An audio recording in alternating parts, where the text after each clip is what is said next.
तो उम्मीद करता हूं कि आप लोग को पूरा कॉन्सेप्ट समझ में आ गया होगा, बहुपद का पूरा कॉन्सेप्ट समझ में आ गया होगा। अब हम लोग विद्यार्थी यहाँ पे देखेंगे प्रश्नावली 2.1 यानी बहुपद का जो प्रश्नावली है, जो मेन प्रश्नावली है विद्यार्थी, है ना। यहाँ पे आप देख सकते हैं यहाँ पर कि जो आपका जो प्रश्नावली दिया हुआ है यहाँ पे 2.1 जो प्रश्नावली दिया हुआ है, ये एनसीईआरटी के बुक है ये है ना। जो प्रश्नावली 2.1 दिया हुआ है, इसका हम लोग पहला क्वेश्चन पढ़ रहे हैं, तो आप लोग किताब लेकर और कॉपी और पेन लेकर बैठे होंगे और इसको बना रहे होंगे, ठीक है ना।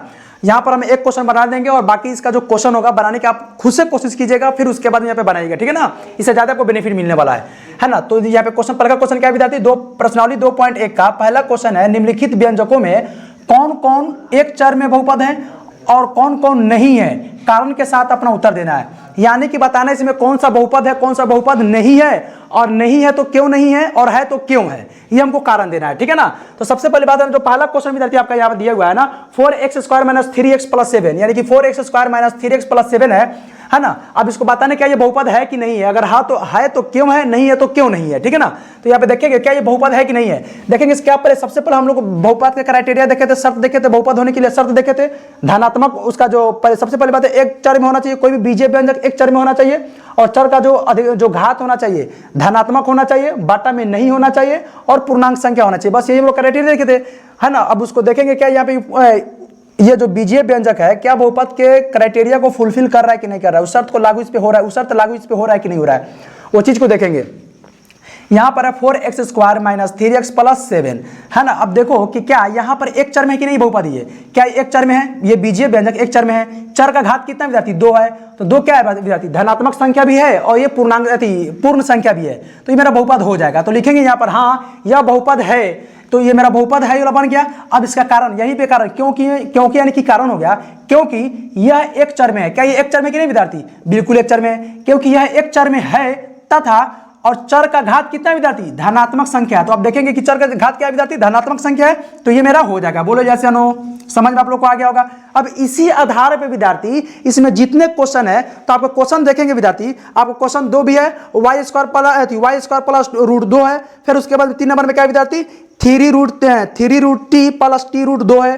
फिर उसके बाद में y + 2/y है। फिर उसके बाद में x पर 10 + y पर 3 + 10 पर 5 10 पर 15 है ना विद्यार्थी।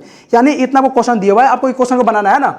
जैसे यहाँ पे 2 नंबर में देखिए, तो 2 नंबर में क्या है, क्या ये एक चर में कि नहीं है, तो बिल्कुल एक चर में है। चर का घात कितना विद्यार्थी 2 है, धनात्मक संख्या भी है, पूर्ण संख्या भी है, तो ये मेरा बहुपद हो जाएगा। तो लिखेंगे हाँ यह बहुपद है क्योंकि यह एक चर में है तथा चर का घात क्या विद्यार्थी, धनात्मक संख्या है, तो ये मेरा आंसर हो जाएगा। ठीक है विद्यार्थी। अब हम लोग ना आगे समझते हैं यहाँ पे विद्यार्थी 3 नंबर वाला में आपको कुछ दिक्कत होगा। यहाँ पर देखिए, यहाँ पर 3√t + t√2 क्या ये बहुपद है कि नहीं है, तो इस पे तक समझना पड़ेगा विद्यार्थी। समझिए, यहाँ पे अच्छे जगह पर समझा देता हूँ, यहाँ पे अच्छे जगह पर आए हुए हैं आप।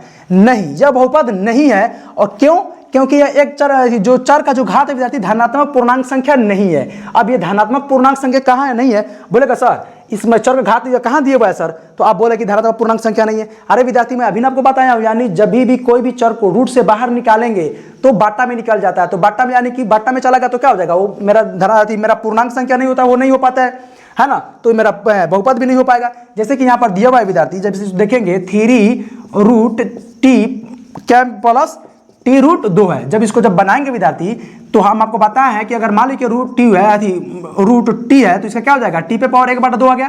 करेंगे तो 3 t पे पावर 1/2 + t√2। तो मेरा सवाल यह विद्यार्थी, क्या ये मेरा बहुपद होगा, नहीं हो पाएगा ना, क्योंकि जो मेरा चर है, चर का घात कितना विद्यार्थी 1/2 है। जब 1/2 हो जाएगा तो मेरा बहुपद नहीं होगा, क्योंकि जब भी बाटा में अगर कोई भी चर माने कोई भी बीजीय व्यंजक पे अगर बाटा में घात दिए हुआ है तो मेरा बहुपद नहीं होगा। एक क्लियर बात आप लोग समझ लेंगे यहाँ पे। तो इसीलिए मैं यहाँ पे लिख दिया हूँ, नहीं यह बहुपद नहीं है, क्योंकि चर का धनात्मक पूर्णांक संख्या नहीं है, क्योंकि चर का जो घात है विद्यार्थी धनात्मक पूर्णांक संख्या नहीं है, जिस वजह से मेरा क्या हो जाएगा 3 नंबर का 3√t + t√2 ये मेरा बहुपद नहीं होगा, है ना। तो आप लोग इसको नोट कर सकते हैं या तो स्क्रीनशॉट कर लीजिए, हम लोग इसका आगे बढ़ते हैं, ठीक है ना।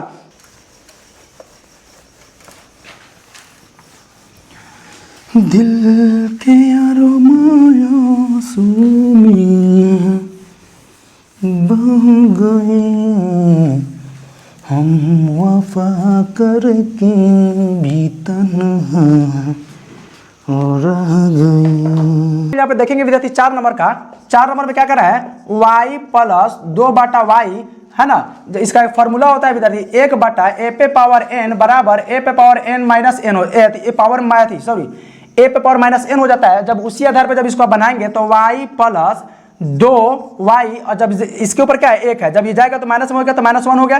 तो मेरा सवाल होगा क्या ये बहुपद है कि नहीं है, तो बोलेंगे सर ये बहुपद है ही नहीं है। जब इसको देखेंगे तो क्या एक चर में है, तो सर एक चर में तो है, लेकिन चर का घात क्या विद्यार्थी ऋणात्मक संख्या है, तो ऋणात्मक संख्या चर घात होना चाहिए क्या, नहीं होना चाहिए। बहुपद होने के लिए चर का घात ऋणात्मक में नहीं जाना चाहिए। तब बोलेंगे नहीं, यानी यहाँ पे हल लिखेंगे नहीं, यह बहुपद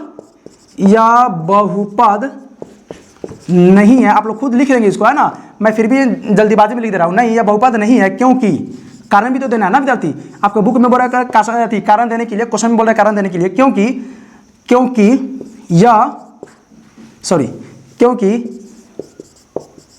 इसका चर का घात क्या विद्यार्थी ऋणात्मक है। तो क्या अगर कोई भी बहुपद का अगर कोई भी बीजीय व्यंजक दिया है उसका चर का घात अगर ऋणात्मक होगा तो क्या वो बहुपद होगा, नहीं होगा, चर घात ऋणात्मक है। बस बात इतना खत्म कर देंगे, कोई दिक्कत वाली बात नहीं है। उसी आधार पे विद्यार्थी अगर आप इसका 5वां क्वेश्चन देखेंगे तो 5वां क्वेश्चन भी उसी तरह से दिया हुआ है, x पे पावर 10 प्लस y पे पावर 3 प्लस t पे पावर 50, ठीक है ना। अब देखिए, तो मेरा सवाल ये विद्यार्थी क्या ये बहुपद है, बोलिए बहुपद है। तो बोलेंगे सर बहुपद घात अलग अलग है, लेकिन धनात्मक संख्या भी है, पूर्ण संख्या भी है। अरे बचवा जरा बात बताओ, घात ना पूर्णांक संख्या, पूर्णांक संख्या, धनात्मक पूर्णांक संख्या है, पूर्ण संख्या है, लेकिन देखो क्या एक चर में है ये, तो सर एक चर में नहीं है। यहाँ पर x है, यहाँ पे y है, यहाँ पे t है, तो ये एक चर में नहीं है, तो बहुपद नहीं है। सीधे लंबा लिखेंगे, बोलेंगे नहीं है, क्या विद्यार्थी ये नहीं है। तो लिखेंगे हल में, लिखेंगे यहाँ पे हल में आंसर नहीं, यह बहुपद नहीं है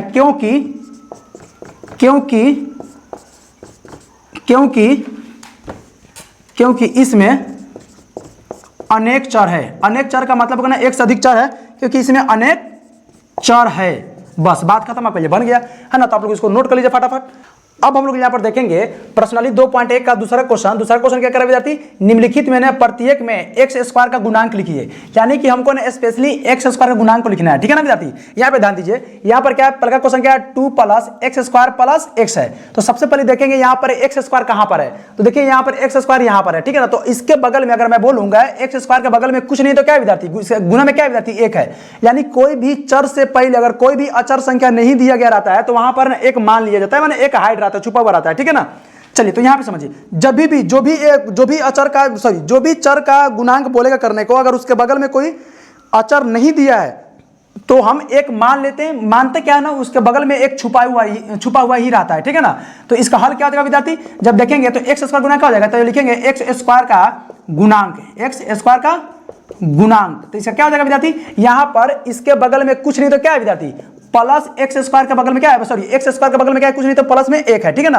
तो देखो एक गुने एक्स स्क्वायर करेंगे तो क्या निकलेगा विद्यार्थी, एक्स स्क्वायर ही निकलेगा ना। तो इसके बगल में क्या है एक है, तो यही हम एक को बता देंगे, ठीक है ना। तो प्लस एक में जाएगा, ये सुनो प्लस में, देखिए इसके बगल में क्या है प्लस है तो प्लस में जाएगा, ठीक है ना। ये चीज को ध्यान में रखेंगे, ठीक है ना।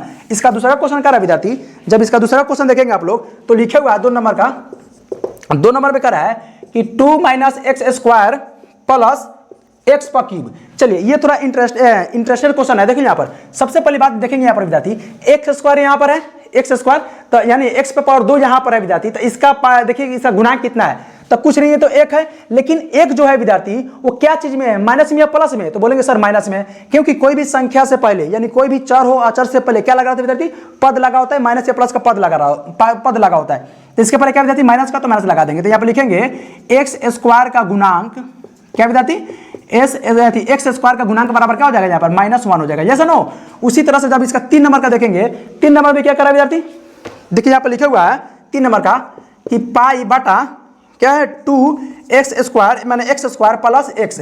इसका गुणांक क्या हो जाएगा विद्यार्थी, तो लिखेंगे एक्स स्क्वायर का गुणांक, ये सब लिखना जरूरी है विद्यार्थी। ऐसे सजा के लिखेंगे, जो एग्जामिनर होगा एग्जाम में जो को आपका कॉपी चेक करेगा वो पूरा का पूरा नंबर आपको दे देगा, ठीक है ना। तो एक्स स्क्वायर गुना क्या हो जाएगा विद्यार्थी, देखिए इसके बगल में क्या है विद्यार्थी, गुना में क्या है विद्यार्थी। देखिए अगर मैं बोलूं कि पाई बटा 2 गुने एक्स स्क्वायर, तो इसका मतलब क्या निकल गया, पाई बटा 2 एक्स स्क्वायर निकला कि नहीं निकला, मतलब ये निकल जाएगा ना। तो इसका मतलब कि गुना का बगल में क्या है विद्यार्थी, पाई बटा 2 है। तो लिखेंगे यहाँ पर पाई बटा 2 हो जाएगा। बोलिए सनो, समझ में आया कि नहीं, बोलिएगा सर। चलिए अब यहाँ पे 3 नंबर का सॉरी यहाँ पे 4 नंबर का देखेंगे कि 4 नंबर में क्या कह रहा है विद्यार्थी, यानी कि √2x - 1। देखिए ये थोड़ा आपको समझना पड़ेगा विद्यार्थी। यहाँ पर देखिए, यहाँ पर बोल रहा था कि x स्क्वायर का गुणांक निकालने को, लेकिन इस बहुपद में x स्क्वायर का गुणांक नहीं दिया है। तो आप बोलेगा सर क्या ये बहुपद है कि नहीं है? तो बबुआ देखो ये बहुपद है। बोलेंगे सर कैसे? देखिए बबुआ ये सिर्फ √2 है, x नहीं है, x बाहरी है। अगर x पे भी अगर रहता तब ये बहुपद नहीं होता। ये x बाहर है, रूट के बाहर है विद्यार्थी, तो ये बहुपद में रह जाएगा। अगर चर पे अगर अचर पे रूट रहे या न रहे डजंट मैटर, बस चर पे बहुपद नहीं, चर पे रूट नहीं होना चाहिए। अगर चर पे रूट है तो ससुरा बहुपद नहीं होगा, क्या कि बाटा में चल जाएगा तो बहुपद में नहीं जाएगा। ये सुनो तो खैर यहाँ पे समझिए आप विद्यार्थी। तो सबसे पहले जब बात यहाँ पे देखेंगे विद्यार्थी कि क्या यहाँ पर x स्क्वायर दिया हुआ है, तब बोलेंगे सर नहीं दिया हुआ है। जब नहीं दिया हुआ है तो विद्यार्थी क्या होगा, आप क्या बताएंगे विद्यार्थी, बोलिए। तो सबसे पहली बात है विद्यार्थी, अगर कुछ नहीं दिया रहेगा, अगर मान जिसका गुणांक निकालना हो अगर वो नहीं दिया हो, है ना, तो फिर कैसे करेंगे? तो हम मान लेंगे बहुपद का मानक रूप होता है विद्यार्थी, तो बहुपद का मानक रूप के अनुसार हम इसको मान लेंगे। तो क्या मानेंगे विद्यार्थी, x स्क्वायर है। तो देखिए जब x स्क्वायर का मतलब बता रही है, यानी कि द्विघात बहुपद का मानक रूप मान लेंगे, यानी क्या हो जाएगा विद्यार्थी, यानी कि हम मान लेंगे 0x स्क्वायर प्लस क्या मान लेंगे विद्यार्थी, यहाँ पे 2x प्लस -1 है। इस आधार पर हम इसको मान लेंगे। यस नो, जब हम मानेंगे विद्यार्थी तो x स्क्वायर का गुणांक क्या हो जाएगा विद्यार्थी, तो यहाँ पे लिखेंगे x स्क्वायर का गुणांक। तो इसका गुणांक क्या हो जाएगा विद्यार्थी, बोले फटाफट। तो x स्क्वायर का गुणांक क्या हो जाएगा विद्यार्थी, 0 हो जाएगा। जब भी अगर कोई भी क्वेश्चन में जिस बहुपद में अगर जिसका गुणांक निकालने को दे, अगर उस बहुपद में वो चर ना दिया रहे, है ना, तो अपने से चर मान लेंगे 0 के बराबर, 0x मान लीजिए कि 0, और उसके बाद में जिसका निकालने को बोले जो ना दिया रहा है उसको मान लेंगे, या प्लस के जो क्वेश्चन का टोटल यहाँ पे लिख देंगे, उससे तरह पे मान लेंगे, तो x स्क्वायर गुना क्या हो जाएगा मेरा 0 हो जाएगा। ठीक है ना। तो उम्मीद करता हूँ आप लोग चीज को समझ गए होंगे। तो आप समझ गए तो आप इसको नोट कीजिए, है ना। हम लोग अगले का क्वेश्चन में बनाते हैं। अब यहाँ पे तीसरा का क्वेश्चन को देखेंगे विद्यार्थी, कह रहा है कि 35 घात के द्विपदी बहुपद बताइए और 100 घात के एकपदी बहुपद बताइए। तो अब हम यहाँ पे विद्यार्थी देखेंगे, हल में देखेंगे विद्यार्थी यहाँ पर कि 35 घात के द्विपदी घात कितना, अधिकतम घात कितना होना चाहिए विद्यार्थी, 35 घात माने अधिकतम घात 35 होना चाहिए और 2 पद में होना चाहिए। यहाँ पे मान सकते हैं 7y पे पावर 35 और -6y। यहाँ पे देखो विद्यार्थी कितने पद हुआ, पहले पद देखो यहाँ पे कितना है, 1 और 2 पद हो गया। और देखेंगे इसका अधिकतम घात कितना है, यहाँ पे 30 भी मान सकते हो, कोई दिक्कत वाली बात नहीं है। इसका अधिकतम घात कितना विद्यार्थी 35 है, तो ये हो जाएगा। अब बहुत सारे एग्जाम्पल ले सकते हैं, मान लीजिए ना 2x पे पावर क्या मान लीजिए 5 मान लीजिए, और प्लस 6x पे पावर 35 मान लीजिए। तो इसका कितने पद है, 2 पद हो गया। अधिकतम घात कितना है, 35 है। बहुत सारे एग्जांपल हो सकता है, जैसे कि इसको भी मान लीजिए 7a पे पावर 35 प्लस 6a पे पावर मान लीजिए कि 2 मान लीजिए। ये सब क्या है, यानी कि आपका ना 35 घात वाले द्विपदी बहुपद है। ठीक है ना। उसी तरह से है ना, एक नंबर का हो गया। दूसरा का देखेंगे यानी 100 घात वाले एक पदी बहुपद है ना, 100 घात वाले, जिससे मान लीजिए ना कि 7x पे पावर 100 हो गया, एक पद में कि नहीं है, क्या जरा बात बताइए। इसके पहले क्या है विद्यार्थी, 7 के पहले क्या है, प्लस से माने कि प्लस है। तो अब जरा बात एक पद में हो गया, और इसका अधिकतम घात कितना है विद्यार्थी, 100 है। अगर मान लीजिए y पे पावर आप 100 मान सकते हैं, या z पे पावर क्या है 100 मान सकते हैं, यानी कुछ भी मान सकते हैं, बस एक पद में होना चाहिए। उसका अधिकतम घात कितना होना चाहिए विद्यार्थी, 100 होना चाहिए। तो यही आपका आंसर हो जाएगा, आप इसको नोट कर सकते हैं। ठीक, देखिए विद्यार्थी आपका ये चौथा क्वेश्चन में कह रहा है कि निम्नलिखित बहुपदों में ना प्रत्येक बहुपद की घात लिखना, यानी कि जितने भी बहुपद आपका दिया हुआ है विद्यार्थी उस सब का क्या लिखना है विद्यार्थी, घात लिखना है। मैं क्वेश्चन को नहीं लिख रहा हूं विद्यार्थी, यानी कि जो 4 नंबर जो लिखा हुआ वो मैं नहीं लिख रहा हूं, सिर्फ है ना रोमन संख्या जो दिया हुआ ना बहुपद जो दिया हुआ है उसको मैं लिख रहा हूं। 5x³ plus 4x square plus 7x, है ना। देखिए विद्यार्थी सबसे पहली बात समझिए, कह रहा है कि निम्नलिखित बहुपदों में प्रत्येक बहुपद का ना घात लिखना है। तो इसका घात कितना हो जाएगा, तो यहाँ पे लिखेंगे विद्यार्थी इसका घात कितना लिख सकते हैं। अभी मैं बताया विद्यार्थी कि कोई भी बहुपद दिया रहे उसका घात लिखना हो तो सबसे पहले हम कैसे लिखेंगे, बोलिए फटाफट। यानी कि जो इसका अधिकतम घात दिया रहेगा उसी अधिकतम घात को हम लोग इसको ना लिखते हैं। यस नो, बोले फटाफट। तो बोलेगा यस सर। जैसे कि मान लीजिए मैं बोलूंगा इसका अधिकतम घात कितना है, जो इसका जो अधिकतम घात होगा उसी को लिखेंगे। बाकी मैंने जो सबसे ज्यादा से जितने भी कम दिया रहेगा उसको हमको लिखने की आवश्यकता नहीं है। ठीक है ना। हमको जो सबसे ज्यादा दिएगा हमको उससे जरूरत है। तो इसका अधिकतम घात कितना विद्यार्थी, बोले फटाफट। इसका अधिकतम घात 3 हो जाएगा। ठीक है। इसी तरह से 2 नंबर में देखेंगे तो 2 नंबर में विद्यार्थी आपका दिया हुआ है यहाँ पर 4 - y स्क्वायर। क्या लिखा विद्यार्थी, 4 - y स्क्वायर। इसका भी अधिकतम घात कितना विद्यार्थी, इसका अधिकतम घात बराबर क्या हो जाएगा विद्यार्थी, अधिकतम घात भी 2 है ना। उसी तरह से विद्यार्थी जब आप देखेंगे यहाँ पर 3 नंबर में क्या बोल रहा है विद्यार्थी, यानी कि 5t - √2 सॉरी 7 है, √7। इसका अधिकतम घात क्या है विद्यार्थी? जब इसका अधिकतम घात देखेंगे विद्यार्थी, ये टी है आपका, ठीक है ना, जब इसका अधिकतम घात देखेंगे विद्यार्थी, टी के ऊपर कुछ नहीं तो विद्यार्थी क्या है, 1 है, तो इसका अधिकतम घात क्या हो जाएगा विद्यार्थी? इसका अधिकतम घात अधिकतम घात विद्यार्थी क्या हो जाएगा विद्यार्थी? 1 हो जाएगा, क्योंकि टी के ऊपर पावर में कुछ नहीं रहता तो क्या रहता है विद्यार्थी? 1 रहता है। तो उसी तरह से आप जब 4 नंबर का देखेंगे विद्यार्थी, 4 नंबर में क्या करा विद्यार्थी? 3। अब जरा बात बताइए, यहाँ पे 3 को आपको ध्यान में रखना पड़ेगा विद्यार्थी कि 3 के पावर में क्या है, ठीक है कि नहीं है? यहाँ पे देखिए क्या है, क्या इसके पावर में कुछ दिया है क्या विद्यार्थी? क्या ये बहुपद है? तो देखेंगे सर ये क्या है? अचर बहुपद है। क्या इसके घात है विद्यार्थी? तो इसका घात नहीं है, इसके घात में क्या हो जाएगा विद्यार्थी? 0 हो जाएगा। तो इसका लिखेंगे यहाँ पर, इसका अधिकतम घात क्या हो जाएगा विद्यार्थी? इसका अधिकतम घात बराबर क्या हो जाएगा विद्यार्थी? 0 हो जाएगा। जब भी अचर वाला बहुपद होगा उसका अधिकतम घात क्या हो सकता है विद्यार्थी? 0 हो सकता है। तो इसीलिए इसका अधिकतम घात विद्यार्थी 0 है। कोई दिक्कत? यहाँ पे आपका 4 नंबर पे क्या होता है खत्म होता है। और यहाँ पर आपका 5वां क्वेश्चन दे रखा है, बताइए कि निम्नलिखित बहुपदों में कौन कौन बहुपद रैखिक है, कौन कौन द्विघाती है और कौन कौन त्रिघाती है। जैसे कि हमने आपको कंसेप्ट में बता रखा है कि ये रैखिक बहुपद कौन है, द्विघात बहुपद क्या होता है, त्रिघात बहुपद क्या होता है, ठीक है ना विद्यार्थी। इसका पहचानने का भी तरीका हम आपको बता दिए थे कि जब भी घात के आधार पर बहुपद को पहचाना जाएगा विद्यार्थी तो उसमें पद का मायने नहीं रखता, उसमें घात को देखेंगे कि अधिकतम घात कितना है, उसी के आधार पर हम लोग क्या करते हैं विद्यार्थी? चयन करते हैं, ठीक है ना। तो यहाँ पर 5 का सॉरी यहाँ पे देखिए विद्यार्थी, 5 का 1 नंबर में क्या करा विद्यार्थी, है ना, x² प्लस x। यहाँ पे सही से देखिए विद्यार्थी, यहाँ पे क्या करा है? x² plus x। अगर मैं बोलूं कि इसका अधिकतम, सॉरी ये कौन सा बहुपद होगा? रैखिक बहुपद, द्विघात बहुपद, त्रिघात बहुपद। तो इसका अधिकतम घात कितना है विद्यार्थी? बोलिए फटाफट। इसका अधिकतम घात 2 है, तो कौन सा बहुपद हो जाएगा विद्यार्थी? द्विघाती बहुपद। बताते ना द्विघाती बहुपद क्या होता है? बोलिए फटाफट। यस, ऐसा बहुपद जिसका अधिकतम घात कितना हो? 2 हो, उसे रैखिक बहुपद, सॉरी द्विघात बहुपद कहते हैं, द्विघात बहुपद हो जाएगा। उसी तरह से तीसरा का क्वेश्चन देखिए, सॉरी दूसरा क्वेश्चन में कह रहा है विद्यार्थी x माइनस x पे पावर क्यूब। इसका पावर में कितना है विद्यार्थी? 3 है, तो क्या हो जाएगा विद्यार्थी? ये त्रिघाती बहुपद हो जाएगा। बोलिए yes sir, no? Yes sir. आप लोग तो बहुत तेज बन रहे हैं। त्रिघाती बहुपद बिल्कुल अच्छी बात है, तेज बनते रहिए, है ना। इसका 3 नंबर में देखिए, 3 नंबर में क्या बोल रहा है विद्यार्थी?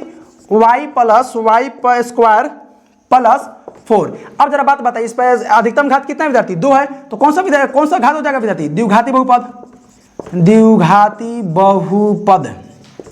चलिए अब इसका आप लोग 4 नंबर में देखेंगे, तो 4 नंबर में क्या है? 1 प्लस x। इसके ऊपर कुछ नहीं तो क्या है? चर के ऊपर पावर में कुछ नहीं तो विद्यार्थी क्या है? 1 है, तो कौन सा बहुपद हो जाएगा? रैखिक बहुपद।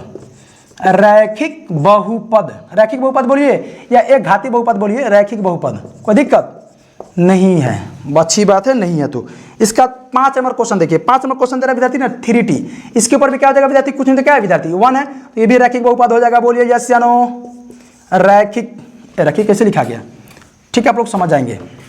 आप कोई छोटे नर्सरी के बच्चे नहीं कि आप लोग जो मैं लिखूंगा तो समझ में नहीं आएगा।